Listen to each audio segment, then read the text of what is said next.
Okay, I've got about 10 minutes to talk to you about the issue of hacking. Okay, thoroughly interesting area to look at. I know a lot of people have expressed an interest in the area.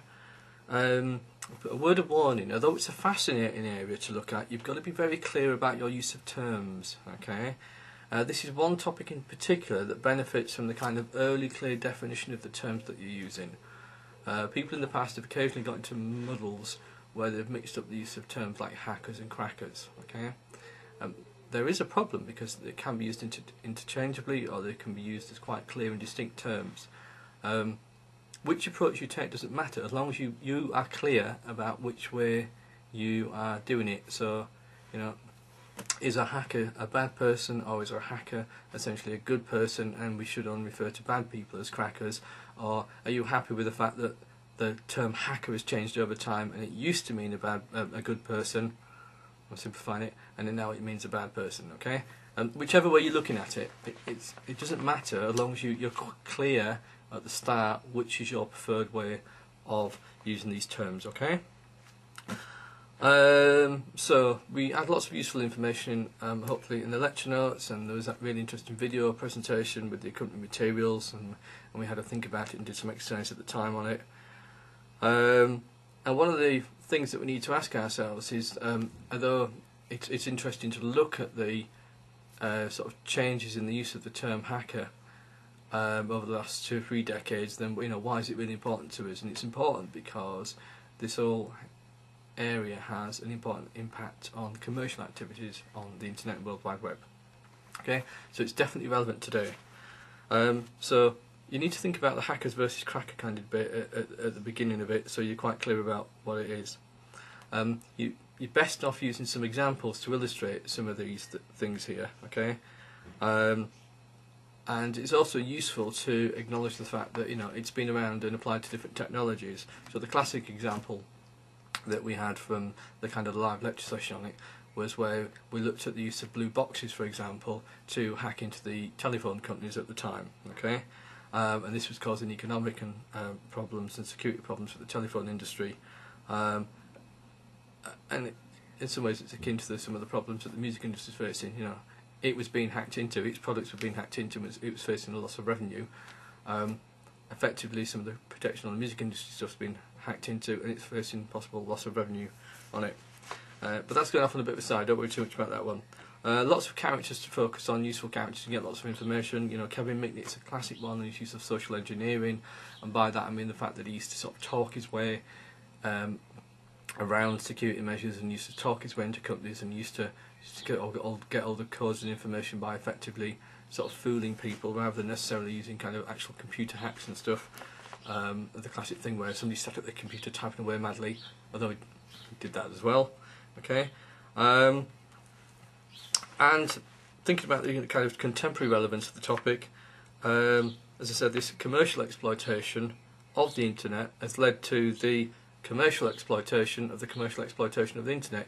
In other words, because economic activity on the Internet and World Wide Web is really valuable now and really widespread, there are lots of opportunities there for people to take advantage of that in sort of various illegal ways.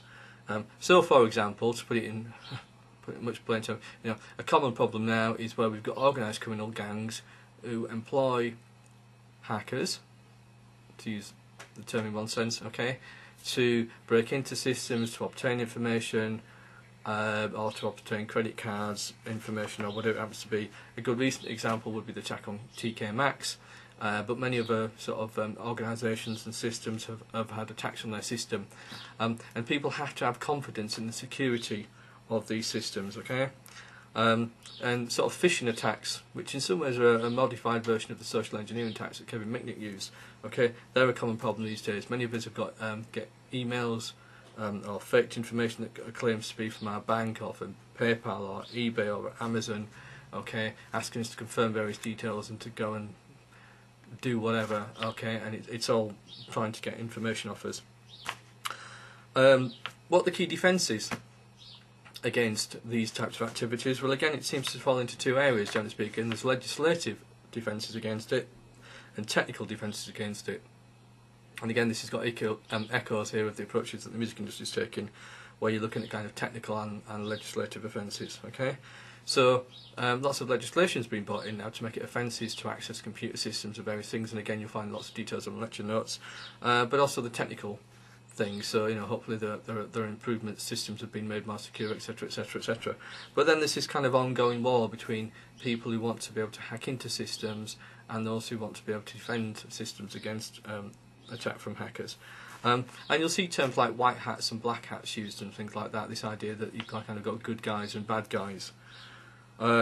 And that there are various strategies that can be used. So sometimes you'll see the term honeypot or something, where systems are put online and they're actually there to tempt people in to have a go at them, and by letting your system be attacked you learn about the attack methods used by potential crackers or hackers, depending on how you define the term, etc, etc.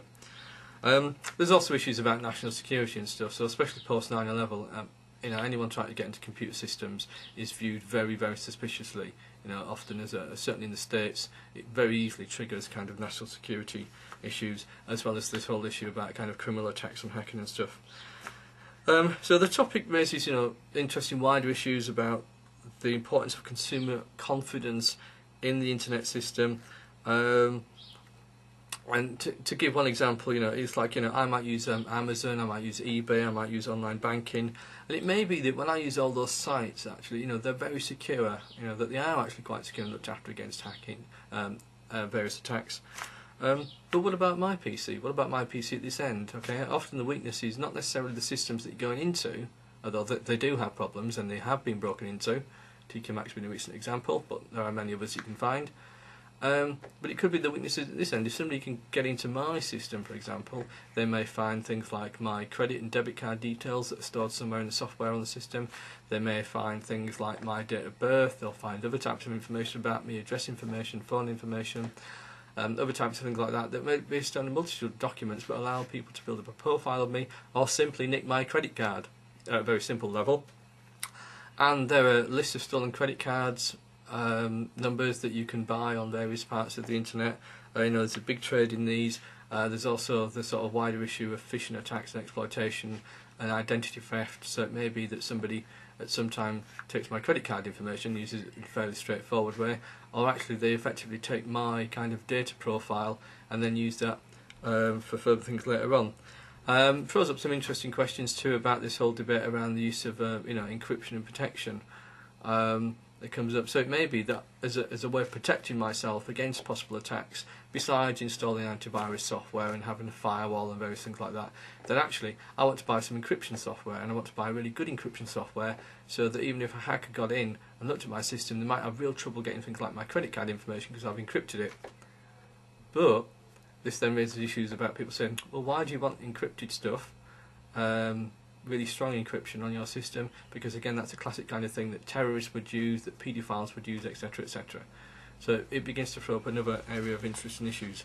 But again, this is kind of one of those areas where you've got this ongoing war that's going on. This is kind of constant escalation of legal and technological developments on one side, and sort of technological developments and new tactics being adopted on the other, as both sides are trying to be dominant.